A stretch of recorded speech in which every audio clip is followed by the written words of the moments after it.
Welcome to Raise Your Self-Image. We're coming to you live from Studio B at Denver Open Media. And remember, this is live. And like always, to my left here is my man Craig Hall. How y'all doing today, audience? Glad to see you. We have a great show today. Just can't wait to get into it. We got two young men here that are doing great work into the community. And I would just like to start off with our scripture today, like we always do. God say that he will restore the years that the locust has eaten, and he will bring us out with plenty.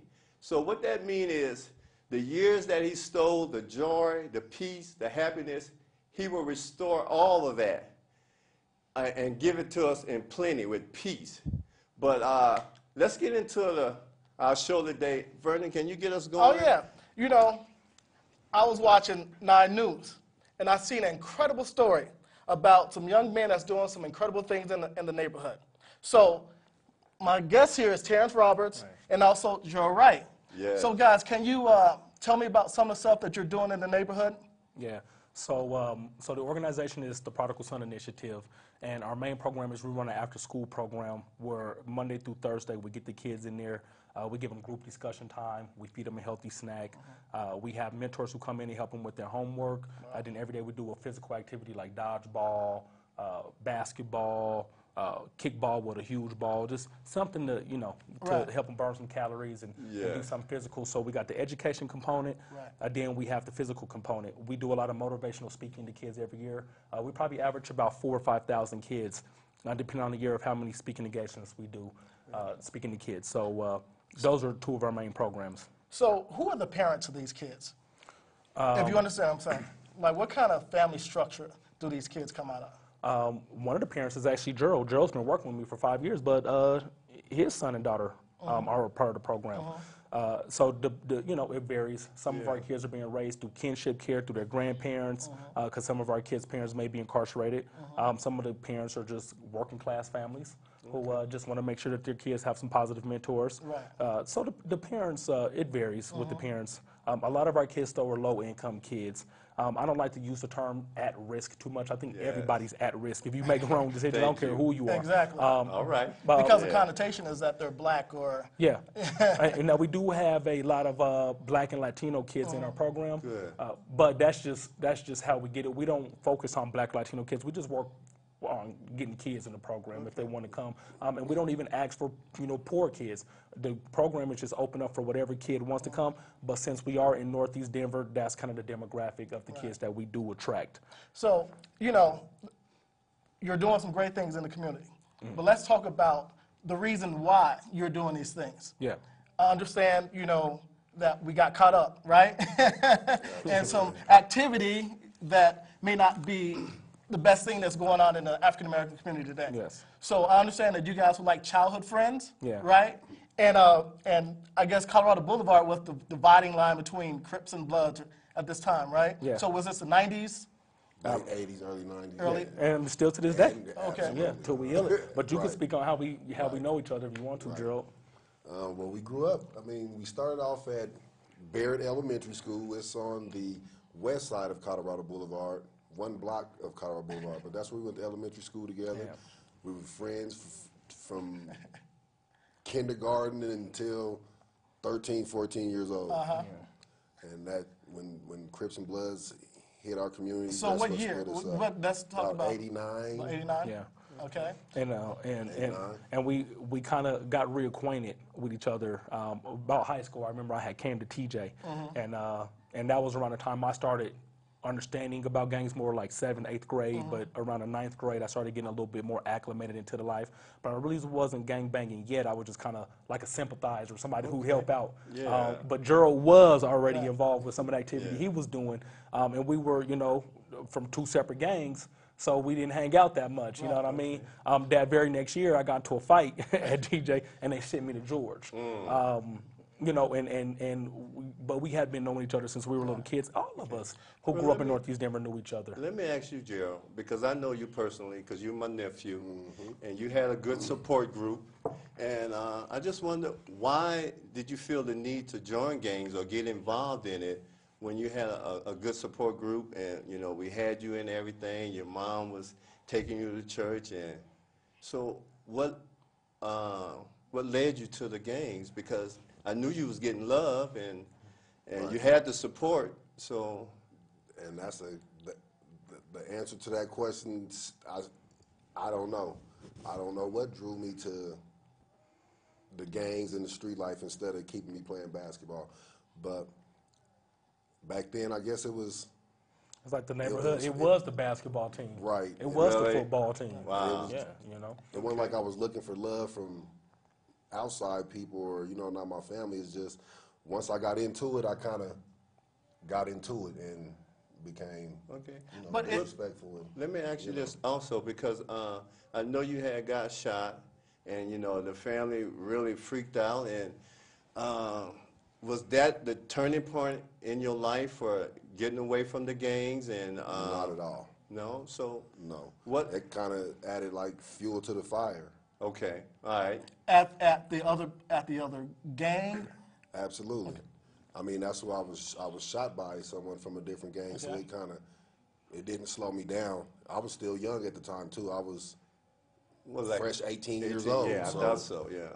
I had a lot of anger and frustration, so that just made it even more get active more. So what is the repercussions of this lifestyle? So can you guys talk about that?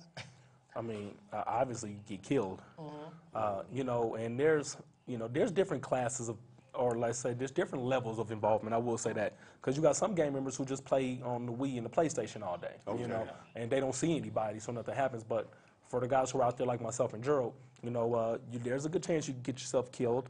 You get yourself put in a wheelchair, of course. You're going to go to jail. That's not you might. If you're gang banging, if you're serious, you're going to go to jail. So you guys were hardcore gangsters? I mean, I would say that. Mm-hmm. So did you spend any time in prison or in jail? Yeah, I got a DOC sentence in 2000 for possession of a controlled substance. Right now, I'm currently I'm finna finish up a probation sentence, which is sweet and beautiful. Definitely. In 06, I've been coaching a football team for the Red Shield of Salvation Army, and I got into a situation where one of my 13-year-old kids, he had a pistol maybe about this long. I took it from him. I was caught with it and sentenced to the federal penitentiary for 12 months and a day, and a 3-year tail, which I'm about to end that 3-year tail in about 3 months. See, that's what I'm talking about. See, you stood up, you wasn't going to let the youth go to prison, and you took it and you took the responsibility, and I hope that young man learned something from that. Me too. Because it says a lot when a person put their own life out there for someone else, and that's why we are here today, because we are tired of the way our youth is out here and being portrayed, and they need good men to set great examples. Right. And so that's why I'm really glad that y'all are here. And Terrance, I really love the name of your organization, the Prodigal Son, and I know the story in the Bible, but what was the reason why you chose that name? So for people who don't understand what the story of the Prodigal Son is about a son who wanted his inheritance from his father before his father passed away, which how disrespectful is that? Right. It says that he took his allotment of his inheritance, and it said he wasted it on fake friends, prostitutes, and wasteful living. Yeah, he did. This is a story that Jesus told. He said there was once upon a time. He didn't say, so he spoke of it as it was an actual occurrence. Right. And it said that, when he came to his senses, he was eating the slop that he was feeding the pigs. Right. Yeah. If you were an Orthodox Jew, you can't even touch a pig, or you'll be unclean. Yes, sir. And he's feeding them and eating the slop that he's, that he's feeding him. So he was a bum. He was below a bum. Right. And it said when he came to his senses, when he got his mind together, how somebody's mom about you, boy, you better come to your senses. Right. Yeah. Said when he came to his senses, he said, how many of my father's servants even got enough to eat, and I'm starving, and I'm my dad's son, So it says that he journeyed back home. Yeah. But it said when his father seen him afar off, He ran and met him in the field, wrapped his arms around him, put a royal ring Yes, he on did. his finger, gave him a royal robe and some brand new shoes. And I love shoes. I'll just Yeah. say that right now. You know, I'm from the hood like everybody else. We spend a little too much money on shoes, but you know Yes. what? Exactly. You know, but that's who I am. Yeah.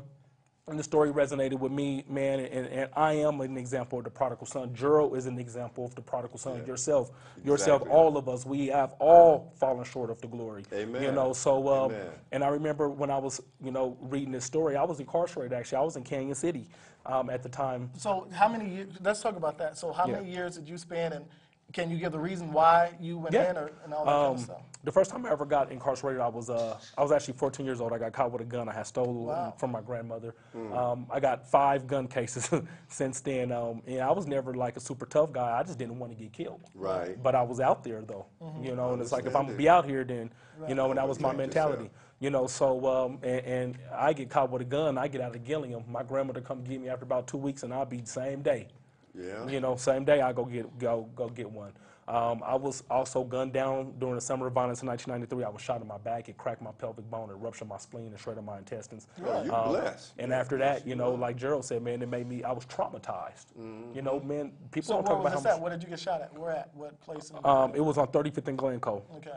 In the Park Hill area. Okay. So I had run away from home and had been living in a drug house and fighting off the porch and yelling and screaming, just thugging, you know, Yeah. living in the trap house, and some guys came and shot me, you know, and it taught me a lot, but also made me very angry, you know, and my activity escalated because, you know, a lot of times, man, you know, once a gangster gets shot or goes to prison, he gets out and you're still what we call with it, you know, that's an identifier that you really with it. You know, you're going to be with us. Because I've seen some guys who something may occur and we don't see them after a while. But, you know, you go through some of the stuff me and Gerald went through and to still continue the life, you know, that goes to show, man, that this is what you're doing right now and you're serious about it. And it's worth it. Right. Yeah. So then you went to jail. Yeah, so I kept going to jail when I was a juvenile. Then I did a stint in the Denver County Jail as a juvenile for a shooting case, actually, that I didn't commit, and I was subsequently, they pretty much dropped the charges on me. I was acquitted of that. And then when I was 18 years old, man, they shipped me off to prison, man, because I had a simple robbery case. Wow. Yeah, so I had a simple robbery case and a menacing case, and then I got out. I had parole. I violated my parole within 3 months. I couldn't find a job. I was still in the gang, just still out there, you know, paroled to my grandmother's house. Right. You know, just the same old story.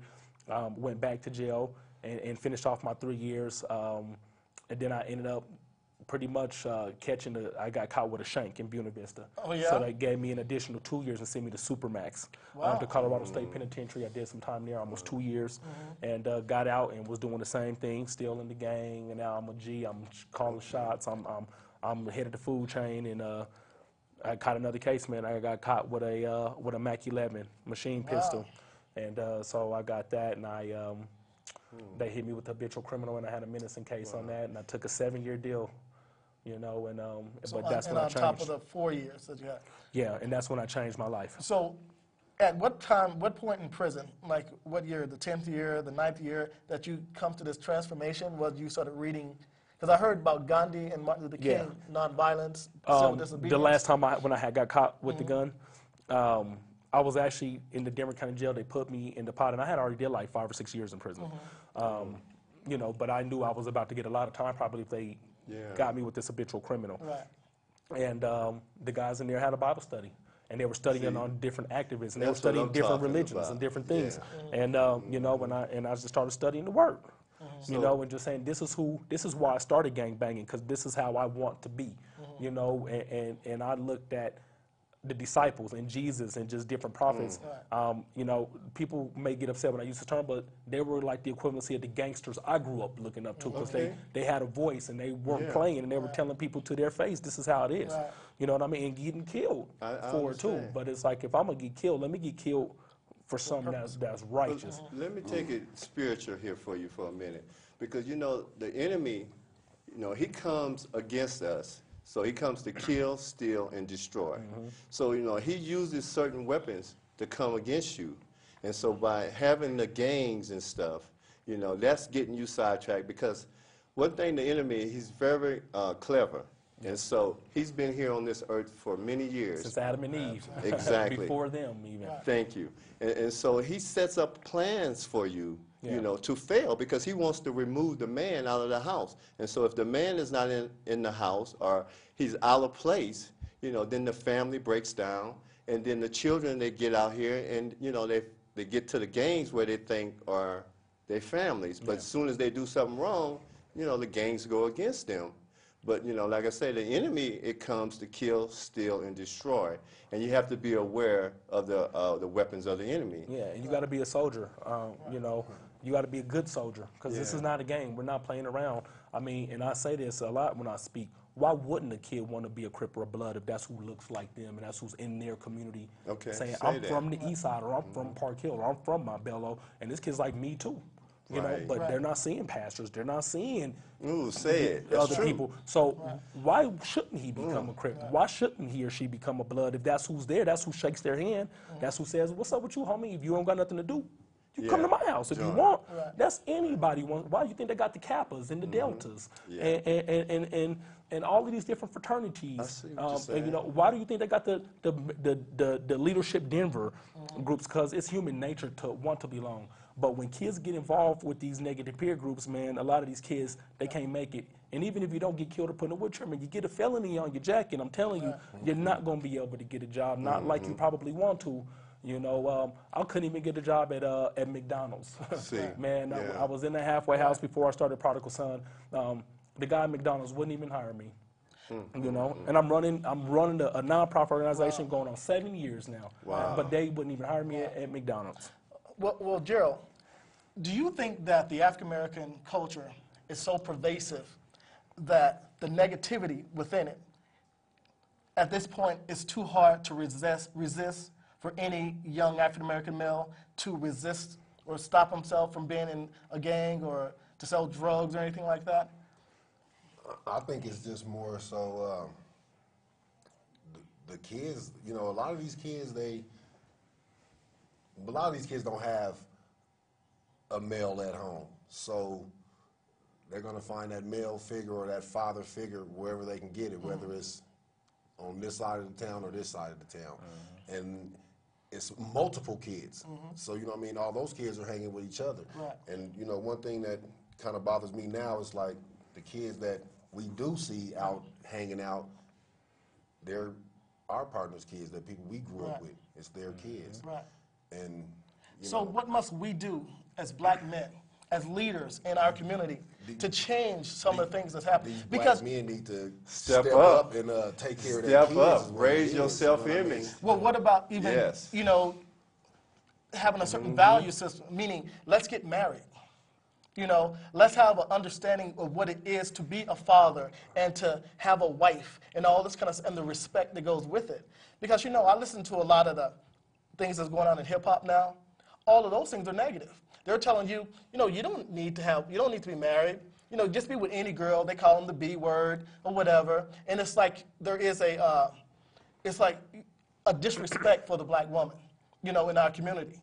I mean, do you see that or not? Every day. Oh, yeah, of course it's there. Every day. And one thing about it is a lot of sisters, too, men need to stand up and say that that's not who we are and stop doing them videos if they don't like it and Hey, different things, too. there you Brothers go. need to stop joining gangs Thank you. and start being fathers. Because like you said, the enemy is out there, you Yeah. know, and if people are going to live their life, then all we could do, I think, is really show them that, you know what, man, it's a lot better on this side of the fence. Right. You know, and this is real. This is the realist. You know? By the way we live our lives. So for most African American men, do they have to, it seems like a lot of us have to see the bad side or the negative side before we can transform ourselves. I don't think that's true for everybody, but I'm I'm saying gonna the say in majority. my case, I thought it was good because I grew up, I stayed on honor roll from kindergarten to 9th grade because I wanted to play basketball and my mom didn't play games. Right. So I stayed on top of what I was supposed to do. I was always brought up respectful, yes ma'am, you know what I mean? And that's just how I was raised. And Yeah, you're right. I don't know, I got away from that, But me But knowing, why though? But why though? I I mean, what did you see? I mean, what was in it that you seen? Was it like I can make fast money? Is it because the girls? You know, if I make fast money, the girls come. You get the I don't cars. have to go Is it home that when I glamour? feel. I can go home when I feel like it. I can stay out late all night. I can go up in this liquor store and ask this man to sell me something. He's gonna do it. I'm gonna smoke some marijuana with my partners. We gonna hang out, and I don't have to check in to nobody. I don't have to answer nobody. All right, I'm grown. At that point, I was grown. When you were in ninth grade? 14. 14. So you felt that you were grown at 14 Absolutely, because I was put out of my home at 14 because of you. because of the game. things I was doing. And I can't remember. Was your father in the house? Well, was yeah, it that just- is Yeah, my pops. yeah. yeah, that is Yeah. my pops. What, He's you- been there since I was in the first grade, so that's my Okay. pops. Yeah, that's him. And you went against. I went against whatever him and my mom was saying. First, it started off sneaking it. You know, someone called my mom, was like, I seen Gerald on 34th. His pants was hanging out down. He had a rag in his pocket. Nah, Mom, that wasn't me. But some cats spray painted my mom's house. We just moved from one house to another. They spray painted the whole garage. People started throwing bricks through the window. And the last thing was somebody shot at my mom's house, and my bags and everything was on the porch. So the love of your mother and father, the gangs overcame all of that. To seek pleasure like that, At that it time, overcame. it did. Can I say something about that real quick? People haven't been using this terminology, but gangs are occultic. Yes. You know, if it had a religious overtone to it, then they would call it a cult. Yep. But any situation that a person can get themselves in that'll take you away from the love of your family, that'll have you giving away your possessions to better this organization, To join. you know, that destroys your life, that takes you on a journey of pretty much destruction. It's a cult. So people aren't really using those kind of terms because they're like, oh, just stupid gangs. But it's a lot more than that. It's There's deeper some than that. there's some gang members who got a whole lot more money than a whole lot of people who think they're rich too. Right. You know, this is a part of, you go to a Nuggets game, you know, you go to a Broncos game, they're playing hip hop music. Right. You know, they're playing a song probably by a Blood or a Crip Right. who's in the mass media making millions of dollars. Right. You know, so this is a part of our culture. Our culture, You yes, know, sir. now. But it does have some occultic overtures to being a part of a gang. Right. So I can't remember. Was your father in your life? Or? Well, when I was growing up, my father lived in East Oakland. Okay. You know, for a while. So I go out there and see him, and he was a thug. He was, you know, doing his thing, and now he's a minister out here, Minister George. You know, he goes to all the funerals and ahead. different things. Okay. You know, but when I was growing up, him and my mother had been divorced. So my mother was a single mother too, and I have a little brother. I got two younger sisters. But then I ended up living with my grandmother because once I started getting heavy off into the gangs, my house started getting shot up. I was coming home from getting beat up a lot. My mama just see me, then my grandmother. They stay up 3, 4 in the morning. I'll be Worried studying about you, in the sick. house. Yeah. You know, just to look at my face, Right. just to see, you know, just to see if I was alive. You know. It's funny, guys. Like, and Terrance have taken us to a whole new level, whole nother level. And I think you could speak on. He won an award. I believe that like Oprah Winfrey, Yeah. she So. won this particular award as well, right? So it's a national award through NBC. Okay. And it's the 100 African Americans who are making history today. So, Awesome, and you know, that's not just for me, that's for all of us in Denver. Yes. You know, people be like, there are no black people in Denver. And all that. But you know what? I'm going to say this though. I've been to Haiti. Yeah. I've been to Chicago. right. I've been to LA. I've been to Oakland. I've been places. We don't need as many black people as what you got for us to have black people in Denver. There are African Americans in That's right. Denver and Thank doing you. positive things too. Yes. Because it's not just about gangs. Right. You know, there's a lot of positivity too, and there's a lot of our kids that are good kids too. But there's Yes. just too many of our kids. We can't afford to lose not even one Exactly. to something like this, and we're losing dozens and hundreds of Yeah. them now. Way It's been too 25 many, years. man. So do you guys know, is the gangs on the rise here? Is the Crips and Blood still a stable here? Do you guys know what's going on in the community with the gang activity nowadays, or? I don't know how Gerald feels about it, but me personally, I think they're here. I mean, you know, we Is it more under? we just buried a guy's son who me and Gerald grew up with just a couple of months ago. He got killed in Park Hill, young guy, young Crip fella. Wow. You know, so we know a lot of these guys, man. You know, Yeah. there's kids getting killed out here all the time. We just don't know all of them. But Exactly. yeah, they're still here now, you know, so now's not the time to act like, you know, it's going to slow up because it's not. I don't think it's escalating to epidemic proportions, but I don't think it's gone away either. It's stayed, to me, consistent. But staying consistent means that kids are getting killed, kids are getting put in wheelchairs. In some ways, it was a lot worse when me and Gerald was growing up, and it was less of us, but we knew where we were and who we were. Okay. But now there's more. Is it because that was the joining initial gangs. thing at that time, and now it's because now it's just the normal activity in the neighborhood, so therefore it's not reported as often as it did when this thing first took off? I just think kids grew up with it, and it kind of took on a different, a lot of kids like me and Gerald didn't grow up with it, so when we got involved and it was kind of fresh and new, we had to make sure it got put on the map, so we were out there. Wow. And now just so many kids. Now you see an 18-year-old now, look at let's say Snoop Doggy Dogg's CD, when he first came out, that was in 92. It's 2011 now. So some of these kids weren't even born when we first started listening to Snoop. Yes. So what do you guys think about how the kids dress? And do you tell them anything about, well, if you want to grow up to be excellent or successful, do you tell them, not to go that direction when it comes to tattoos or, how you start? Can you speak on that, Gerald? Your appearance is real big. I don't think an older lady wants to see a younger person walking by and you can see his underwear. The bottom of his underwear. You know what I mean? I don't think that's cool. The bottom, you can see the bottom, and then they have these pants that be so little, they be like real skinny. It's crazy. So you guys are against the sagging? I think it looks fun. It looks funny, actually. Yeah, I think it looks one thing I tell the kids about the way you dress is that's how you communicate yourself. So if you got self-respect, don't be mad if somebody disses your hood or disses your race, but then you disrespecting your own self. But then you want to get a job. So. Right. That's true. Well, we had a great conversation. I'm so happy that you guys decided to come by. Oh yeah. This really made our show. Craig, if you want to go ahead and. Okay. Well, I just want to thank both of y'all young men for coming. And what we were saying to y'all youth today is, you got to restore your mind. Like Terrance was saying, the prodigal son, everything was restored to him after he got in his right mind.